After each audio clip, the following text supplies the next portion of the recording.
Come in. Welcome. I'm E.G. Marshall, your guide through the macabre maze of the occult. Love, hatred, and revenge are accepted by us as part of our daily lives. But those who claim to know the spirit world assure us that these emotions don't necessarily die with the death of a mortal, but are sometimes carried over into the hereafter.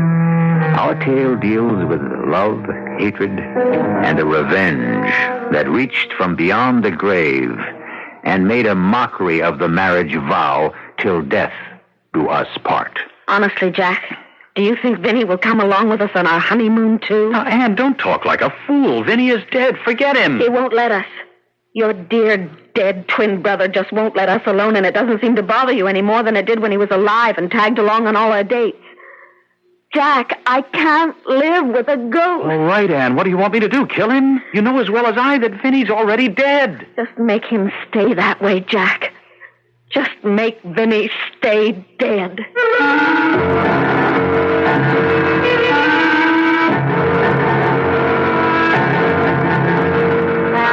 Our mystery drama, An Identical Murder, was written especially for the Mystery Theater by Murray Burnett and stars William Redfield and Elliott Reed.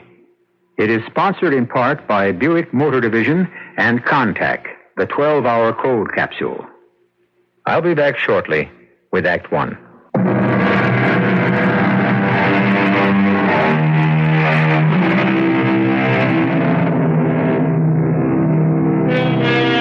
That thin line between love and hate has been walked by tellers of tales ever since tales have been told.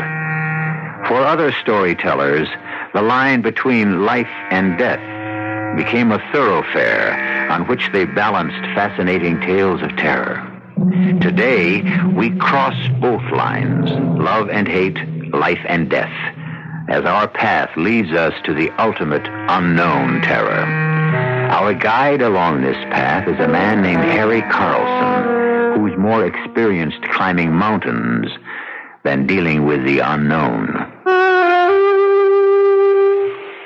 Let's set the record straight from the start. I'm not a man who sees things. I'm a guy with both feet on the ground, my head on straight. Darn well better be, because my hobby is mountain climbing. And the icy face of a mountain is no place for a guy with jumpy nerves. The funny thing about what I have to tell you is that this whole bizarre adventure started with a climb. A climb I made with the Benton twins. I remember the three of us sitting in the warm tap room of the Regenhof talking about the climb. Harry, the map shows we shouldn't have too much trouble after we reach this point, about halfway up the north face. Right, Vinnie. The tough part should come when we leave the trail. I'm Jack. He's Vinnie. You keep mixing us up. Wouldn't you think I'd be able to tell you apart after the last 4 years? Well, Harry, why should you be different than everyone else? People have been calling Jack, Vinnie, and me Jack ever since I can remember. Well, I'd love to talk more with you guys about people mistaking you for one another, but I think we're prepared for tomorrow's climb, and I'd better hit the sack. I'm just a lonely young lady looking for a date. Anyone interested? Anne, what are you doing in Switzerland? Annie, darling, listen, pay no attention to my rude twin brother. I am delighted you're here, Anne. Vinnie. And I know you're Vinnie because Jack always says my brother, and you say my twin brother. And since you're such an observant minx, come here and put your arms around me, and I'll show you just how glad I am to see you. You've made yourself a deal. Hey, my ribs, Jack. Leave me my ribs. I'll need them for the slopes tomorrow. Oh, what's this about slopes? I don't know how you got here, but now that you're here, there'll be no skiing. You're climbing with us tomorrow. Please don't take this personally, but I have no head for heights. I'm all right on skis, but climbing is out. If everyone knew their own limitations, there'd be a lot fewer accidents. Well, good night. We'll meet here tomorrow bright and early. Yeah, that seems like a good idea for all of us. Well, what do you say, Jack? If you don't mind, Vinnie, there's something I want to discuss with Jack. Oh? Private? Sort of. Well, now, Anne, you ought to know by now that Jack and I have no secrets from each other. He'll You'll only tell me anyway. Perhaps, Vinnie, that's exactly what I want. Oh, it's beautiful up here, Jack. Just beautiful. And so are you. Jack, please stop kissing me or I want to elope tonight. Oh, what's wrong with that? Vinnie. Oh. From the conversation back in the tap room, I gather you hadn't told him about us yet. That's right. Are you going to tell him? You know I am. It's just... Well, you know how Vinnie feels about you, and he is my twin brother. And don't I know it? What's that supposed to mean? That I love you, not Vinnie. That I want to live with you, not Vinnie. And? That it may be hard for even me to tell you apart physically, but there's a world of difference between you. I'm in love with you, Jack, and Vinnie had better be told, and soon. So that's why you've come. You traveled 4,000 miles to pick a fight. Oh, not really. My boss sent me to Paris to check on some designs, and I was so close I wanted to see you. And I was right. You still hadn't told Vinnie about us. And it isn't easy. Vinnie loves you, too. But it's you I'm marrying. You really don't understand how close Vinnie and I are. It's something... Well, being twins... I can't explain it. That's been the story of our entire courtship. Wherever we went, there went Vinnie also. Sometimes I felt as if I was getting engaged to two men. You never told me you felt this way. I've been thinking this way for a long time, and I'm desperate. An ultimatum? No. I'm too much in love with you, Jack, to give you ultimatums. All I want to know is, am I engaged to two men? If I am, tell me, and I'll see whether I want to be. But tell me, or tell him. Vinnie, I have something to tell you. Oh. It's about Anne, isn't it? I should have guessed you'd know. Mm-hmm. We've always been able to read each other's thoughts. So, aren't you going to congratulate me? Well, you've just lost me. I knew it was about Anne, but where do the, congratulations come in? Anne and I are going to be married. You dirty double-cross! Oh, Vinnie, what do you do? Behind my back! Vinnie, stop it! I'm gonna kill you! I'm gonna kill you! I will kill you! Okay. I'll kill you! Okay, I'm not going to stand here and let you beat me up. Now are you going to listen to me? Or do I have to pound your head against the floor? Okay, Jack. Okay, Jack, let me up. I'm sorry. I'm sorry I blew my top. Vinnie, what happened to you? I honestly don't know, Jack. For a minute, I really wanted to kill you. You almost did. Now calm down and let's talk about my marriage. No, the only talking I'm going to do is to tell you how sorry I am. I'll make it up to you, Jack. And I'll prove it with my wedding gift.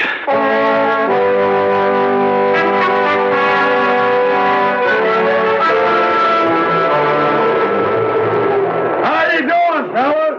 We're okay, Harry. Why don't you let Jack speak for himself, Vinnie? There you go again, Harry. I am Jack, and I'm Vinnie. And I'm doing okay, too.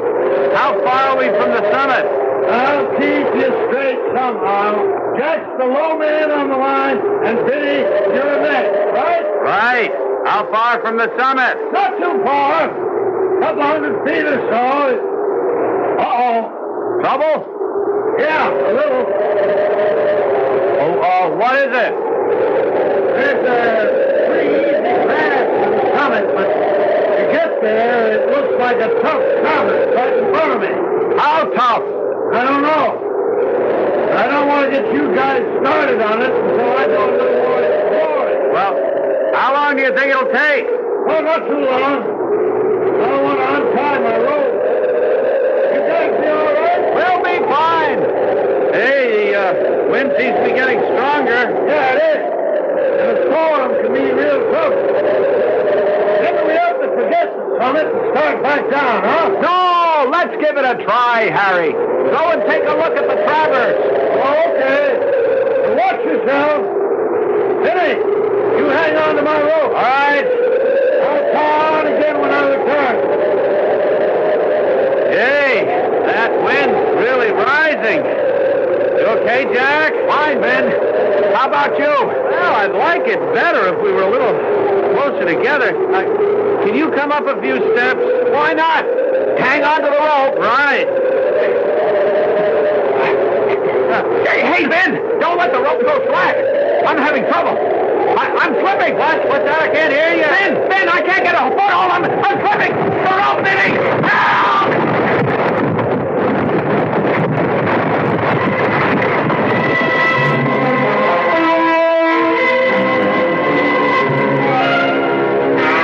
I was almost across the traverse. I heard the scream, then the slide. My stomach told me what had happened. I looked, and I saw the one man clinging desperately to the face of the mountain, the empty rope dangling from his waist. Hang on! I'm coming to get you! Hang on! I couldn't help it. I tried. But he was gone before I could get the rope around me to hold him. Don't think about it, Vinnie. Just hang on till I reach you. I'm not Vinnie. I'm Jack. What? Wasn't Jack below you? I could have sworn that Vinnie was where you... Vinnie's gone. Dead. And I'll be following him unless you get to me. You can call me anything you want, but whatever you call me, the fact remains that I'm Jack. And Vinnie's at the bottom of the mountain.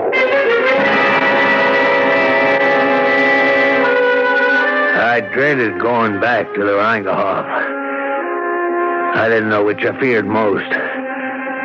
Losing a man from my team, or having to tell Ann Slater that Vinnie had plunged to his death.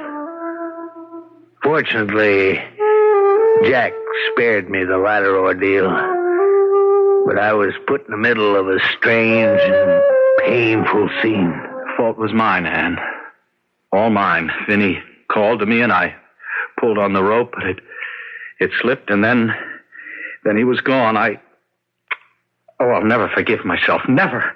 That's the wrong way to think. I haven't heard Ann say it's wrong. In fact, I haven't heard Ann say anything since we came back. I don't know what to say. I'm too shocked.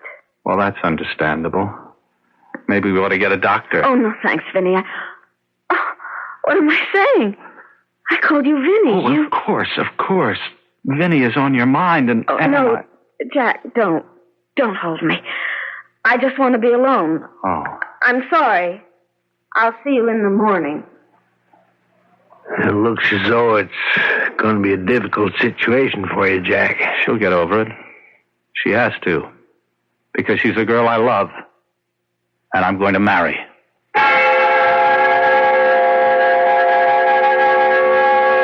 A few months passed. I expected to read the announcement of the wedding between Jack Benton and Ann Slater, but all I heard was that they were seen around town together and no date had been set. Until one day at my office, I looked up and Ann Slater stood there. Only she wasn't the vivacious, laughing girl I remembered, but a frightened, confused woman on the razor edge of a breakdown. I'm sorry, Harry. Really sorry. I shouldn't have come, but Oh, you don't think I'm crazy, do you? No, Ann, sit down. Let me get your drink. You were there. You're the only one I could think of who might be able to help. Brandy, coffee. He's dead, isn't he? You were there. Ann, try to get hold of yourself. What is it? That's what Jack keeps telling me.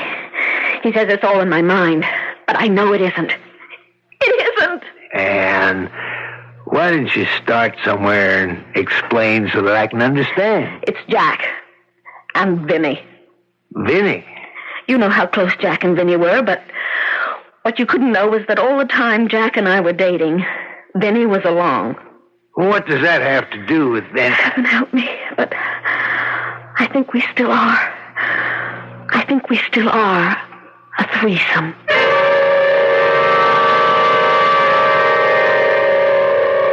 According to medical science, identical twins have the same heartbeat, the same skin, hair tones, and if you took a voice print, you would find that although the voice might vary in pitch and timbre, They would follow a somewhat similar pattern. The question is, would a woman be able to tell the difference between identical twins if she loved one of them? I'll return shortly with Act Two.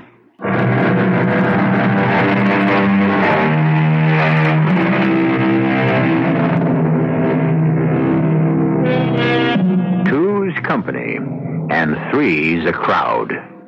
But I'm puzzled about which kind of a third party on a date is more disturbing.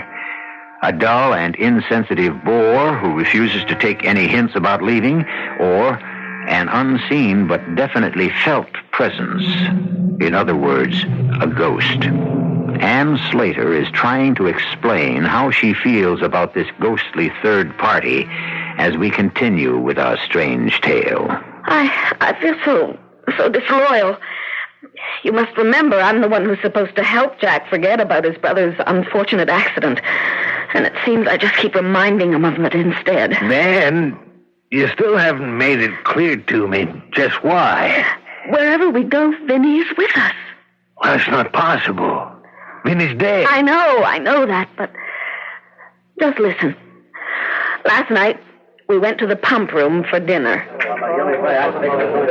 Good evening, monsieur, madame. I have your table over here. As you see, monsieur, it's set for 4, but I'll have the busboy remove 2 place settings, and you will have more room. Oh, thank you, Captain. I appreciate that. And, monsieur, may I recommend our special salad? They're all on the table up front. You may serve yourself. Thank you. Merci. And then the strangest thing happened. Jack and I sat at the table, and you must believe me, we saw the busboy clear away the other 2 place settings. We went to the salad table. And when we came back, there was a 3rd setting. Well, that's easily accounted for. Maybe another busboy started to set up the table for 4. Yes? Then tell me how you account for the fact that the 3rd place had a salad plate heaped with Caesar salad. Caesar salad? I remember, that's Vinnie's favorite. Well, maybe Jack... We were together at the salad table every minute, and we came back together. What did Jack say? What he always says when this happens. Forget it. Then he isn't as concerned about this as you are. That's another thing that's bothering me. He's concerned. I know he's concerned, but he won't admit it. Do you think he's trying to act as if everything were normal so as not to upset me? Well, now, don't you think that's a strong possibility? But there are other possibilities. I don't know what you mean. I hope you will when I tell you what happened a week ago at an amusement park. Oh, look, Jack. Cotton candy. I haven't had cotton candy in years. Well, then you'll have a big, giant portion. Uh-oh, no. It's too fattening. Just a small one will be fine. No, you'll see. Here you are, darling. Oh, thank you, Jack. Oh, I wish I could make your eyes sparkle and your lips smile that way when I'm not bringing you cotton candy. Delicious, but sticky. And? Did you hear what I said? And? I'm sorry. Oh, what's wrong? Why can't I make you happy the way I used to? It's my fault. I'm all mixed up. About us? About us and Vinnie. And... Look, Vinnie's dead. We just have to forget him. He won't let us. He just won't, and you don't seem to understand. Sometimes I think your voice sounds just like Vinnie's. That maybe I've mistaken you for... Oh, forgive me, Jack. I just don't know what I'm saying. It's all right. Now, look, I've known a lot of girls. You know that. But you're the one I want to marry, not just for your looks, but for your wonderful sweetness and sensitivity. I know how you must have felt about Vinnie always tagging along. It was only natural that when you heard he died, at first you... Well, I suppose you were glad. No. Be honest with yourself. Only at first. You were glad that he was out of the way.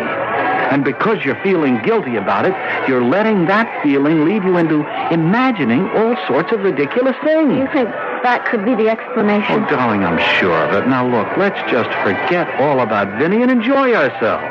Which do you want to try? The slide or the shoot? Your choice, Jack. You wait right here. I'll get the ticket. But, Jack, I want to... Jack, come back a minute. No! No, I won't listen. I heard Sweet too, just as if Jack were right beside me. But how could that be if he was off buying tickets? I heard it.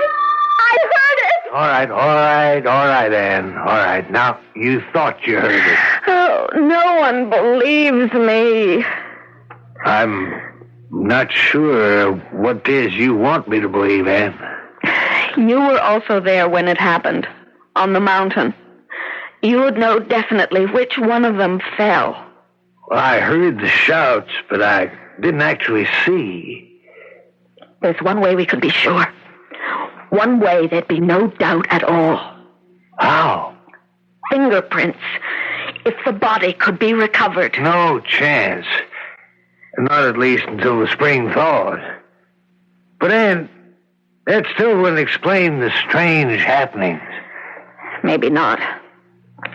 But can't you see that I'm terrified I'm marrying the wrong man? If I knew which one had died on the mountain, at least I'd be sure about the man I'm supposed to marry.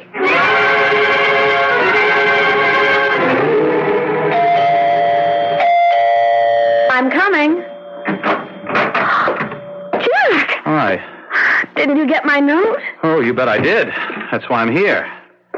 All right, now, what's this about your taking a trip? I said it in the note. I just have to get away for a while and think. Where are you going? I didn't tell you because I didn't want you to know. Anne, what's happened to it? That's what I'm going to go and try and figure out.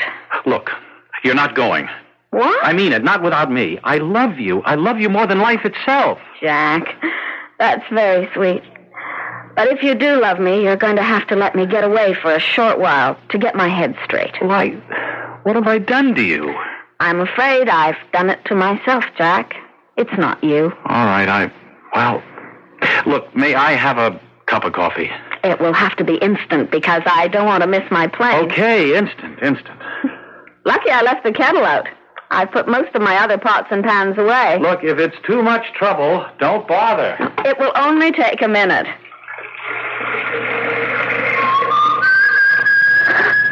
No. Oh, no. Please, God, no.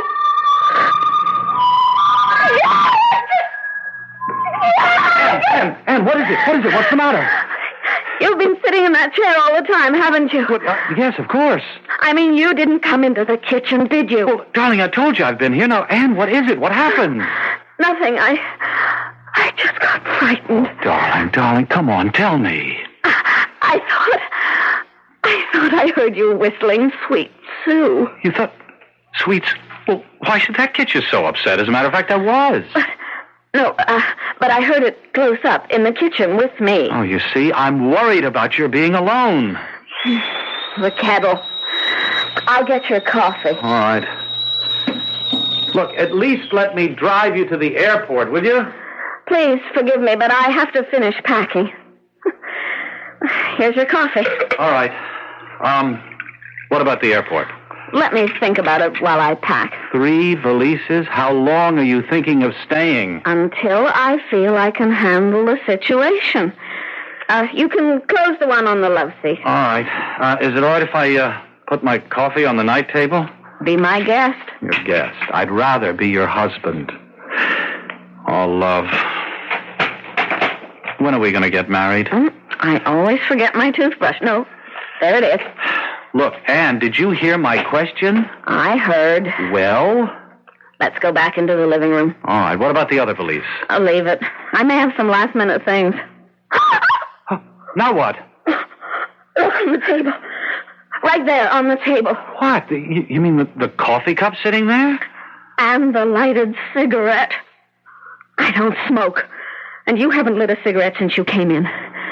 Now, I know I brought only 1 cup in from the kitchen, and you left it on the night table in the bedroom, so how can you... Now, Anne, calm down, please. Now you know why I'm going away. And you also know why I may never come back. I just can't go on like this, Jack. I can't.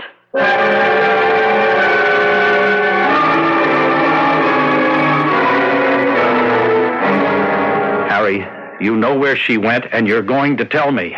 I have no idea where Ann is. I tell you, I've got to find her. Now, Jack, I'm not much on giving advice, but Ann's a big girl. I imagine if she wanted you to know where she was, she'd let you know.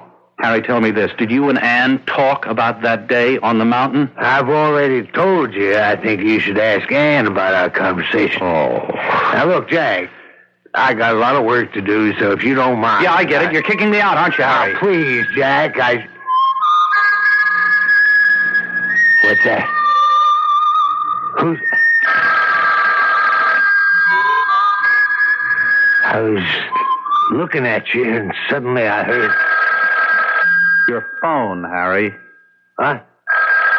Oh, yeah, excuse me. Hello? What? How did it happen? Where is she? It's Ann. What's happened? Hold it, Jack. Skiing accident. Yeah, I see. Yes, I'll take care of her. Oh, no, it was about Ann, wasn't it? Yes. She's in a skiing accident, but she's all right. She asked the hospital to call me. All right. What hospital? Where? Jack, she called me.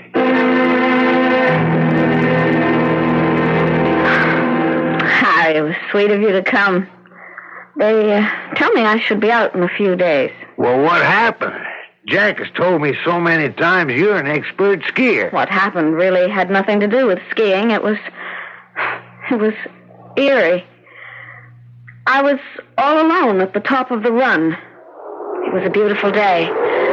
And I was just about ready to push off when I heard...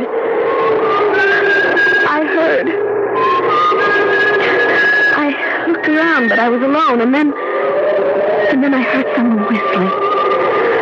I panicked. I dug my poles in and took off. But the sound followed me. I knew I was going too fast, but I just wanted to get away from the sound. I wanted to go faster than all those awful sounds. But I couldn't.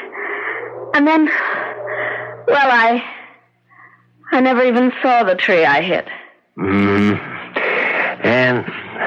I have something to tell you. When that call came from the hospital, Jack was with me in my office. He knows about your accident. Oh, well, I don't suppose I could have kept it a secret. Ann, are you all right? I got here as fast as I could. I should never have let you go alone. Hello, Harry. Ann, please. Are you all right? Jack, I will be in a few days. Oh. The doctor says it isn't serious, just a mild concussion. But, Jack, you shouldn't have come. Oh, that's where you're wrong. Not only am I here, but I'm going to stay until you get well, and then we're going to get married immediately. Jack, don't you understand that the reason I went away was because I wasn't sure about... Well, I'm sure. Darling, I'm sure you need me, and from now on you'll be with me, and I'll be here to solve all your problems.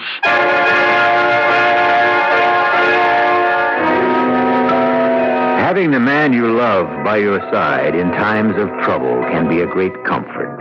But it also can be greatly disturbing if you're not sure whether the man by your side isn't the wrong man, the wrong twin, and perhaps even a murderer. We'll be back shortly with a resolution of our Ann's dilemma.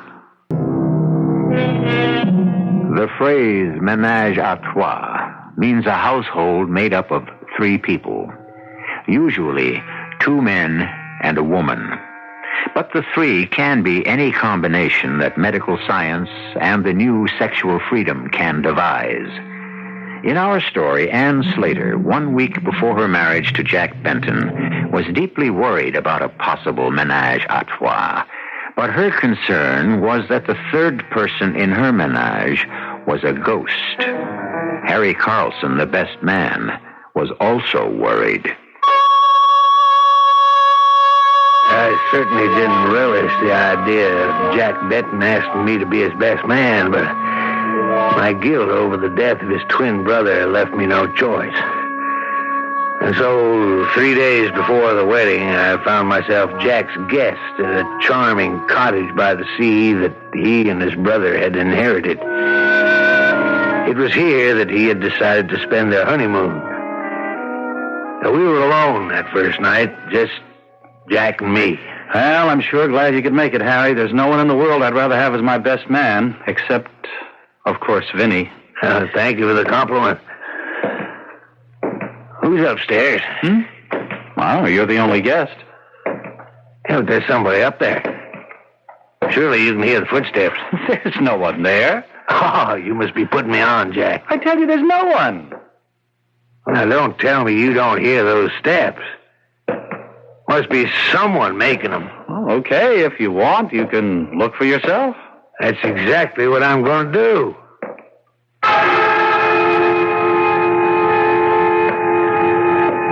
Hello? Who's there? Let's not play games. I'm Harry Carlson. There's someone in the bedroom? Hello? Hello? Jack? You up here? Jack, what the devil's going on? The next day, when Ann called and asked to see me privately, I knew what it was about. And I dreaded the meeting. But there was no way out. I met her as she asked at a little restaurant overlooking the sea. We can't look at the ocean, but this table's far enough away from everyone so that we'll have some privacy. How are you, Ann? You look completely recovered. Physically, I'm just fine, but mentally, Harry, I just have to find out if I'm going crazy or... You've spent a night with Jack in the beach house, and I want to know if... If I heard anything strange. Yes. Whenever I'm with Jack, I don't know how exactly to describe it. There's always a feeling of another person, a presence, someone else there. Did you feel that too? You're not crazy, Ann. Oh, thank heaven. You felt it too. Harry, I think you've saved me. From what, Ann? Sometimes I'm absolutely sure that the man I'm going to marry isn't Jack, but Vinnie. Now I know what I have to do. I'm going to call the wedding off.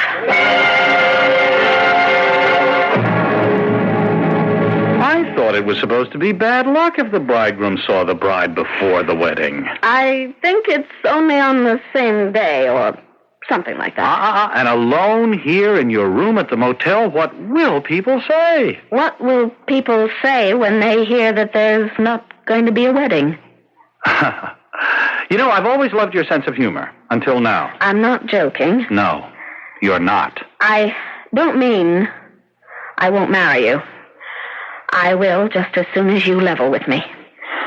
Don't you see I can't go into a marriage with a man who just laughs off something that's terribly important to me? Anne, please, I'm not doing that. I simply don't know what you're talking about. When you do, maybe we can go ahead. Okay, all right. I have been lying to you. Oh, Jack. But why? Why did you lie? Because, darling, I didn't want to worry you. I thought Vinnie would go away. Then it is. Vinnie, or his ghost. You wanted the truth, didn't you? Yes. Then you're going to have to be able to face it. You knew, of course, that Vinnie was in love with you. I knew. I mean, I won't pretend that I can explain it, but we were identical twins. You must remember how sometimes we didn't even have to talk because we knew what each of us was thinking. I remember. Sometimes it drove me crazy. Well, somehow, now, I don't know how.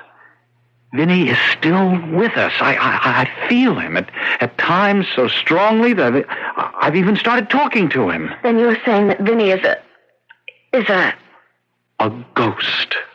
But look, there are ways of getting rid of ghosts. You mean something like exorcism? Whatever you call it, there are people, mediums, who get through to the other world. What makes you think Vinnie can be made to leave us alone? Anne, I'm telling you, I'm sure he'll do it. Out of his love for you. I know that was genuine. But how would I go about it? I don't know anything about the spirit world. I made some inquiries. I have the name of a reputable medium, no phony. And I've spoken to him, and he's agreed to help. You spoke to him about me? Yes. And he feels exactly as I do, that Vinnie's ghost will be more apt to listen to a plea from you.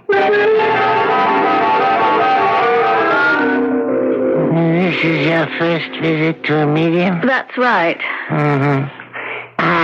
Let me explain briefly what may happen.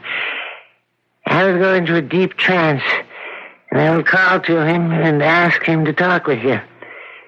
If you hear him, you may answer him, but otherwise you must keep quiet. All right? All right. Vincent Benton. Vincent Benton. The one you loved on Earth is here. You know her, Vincent Benton, the girl named Anne Slater. She wants to talk with you. Are you there? He's here. Vincent Benton, listen. I speak for Anne Slater and your brother Jack. Stop that! You have no reason for anger. Listen to us. Your actions are making Anne Slater and your twin brother Jack very unhappy. You must realize that you will only have peace when you give them peace. You must understand that your peace and their happiness lies in their marriage. Hey, stop! Let go of me! You're hurting me! Let go! I must get back to the sphere where I belong. Let me go! I'm not one of you! Are you all right? What happened? I'm sorry. I cannot help you. I don't believe anyone can. We contacted a very evil spirit, and it's best that you leave immediately.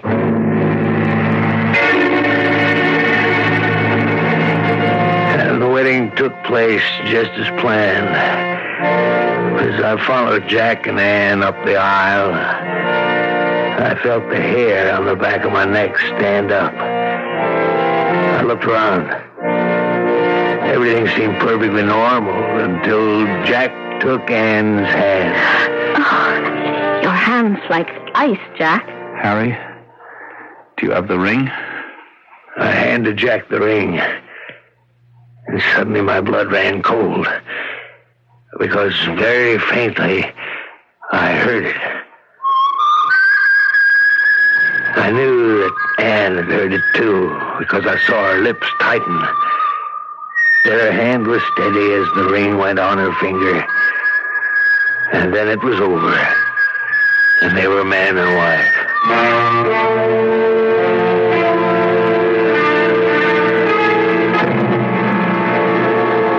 At the reception after the ceremony, I was only counting the minutes until the last guest left, and I could also decently leave. Nothing more had happened, but I still desperately wanted to get away. After what seemed an interminable length of time, only Anne, Jack, and I were left. I took Anne aside to offer my good wishes. Thank you, Harry. Thank you. I owe you a lot. Oh, you don't owe me a thing. It's just... you sure everything's going to be all right? You heard the whistling at the ceremony, too. Don't worry. Jack and I have made up our minds. We'll be fine. Yes. Yes, I'm sure you will be. I'll just go back to the cottage, pack my bag, and clear out. This is going to sound silly, but Jack and I decided we wanted to be in the cottage alone for the next few hours. Well, of course, I understand. What time should I drop by? Well, half an hour or so. Jack and I are walking back along the beach.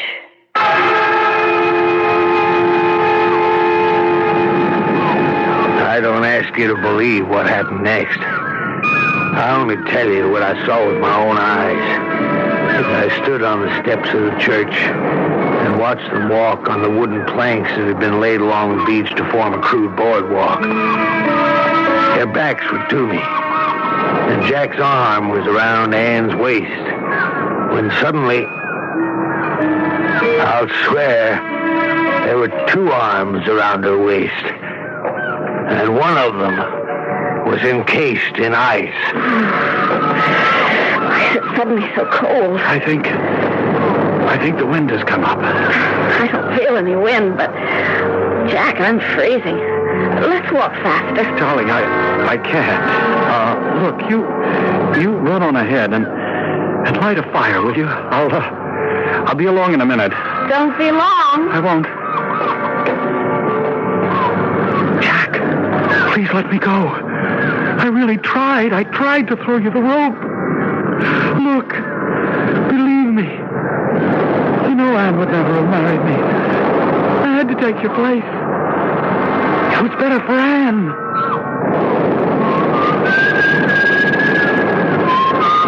Oh, please, Jack. Let me live. Please. Go back to being dead.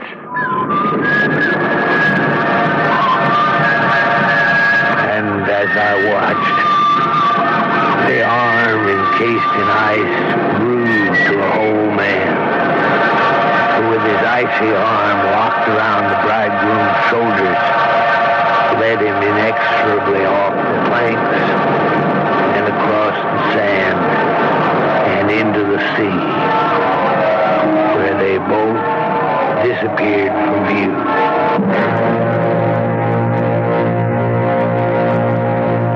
As Harry Carlson told us, you don't have to believe it. But I have to report that the bridegroom's body was washed ashore on the following day. Coroner's finding? Death by drowning. There was, however, no explanation offered as to why the new bridegroom had suddenly decided to go swimming by himself with his clothes on. I'll be back shortly.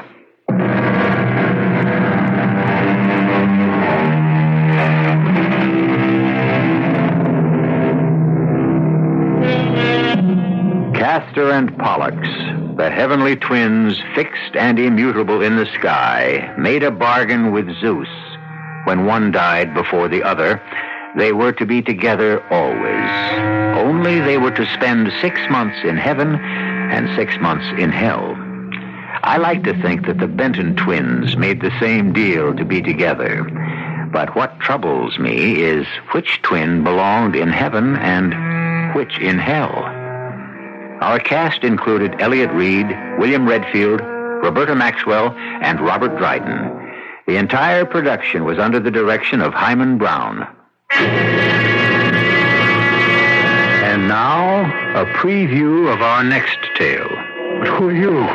The image you cast in the mirror. That's me, isn't it? No, that's me.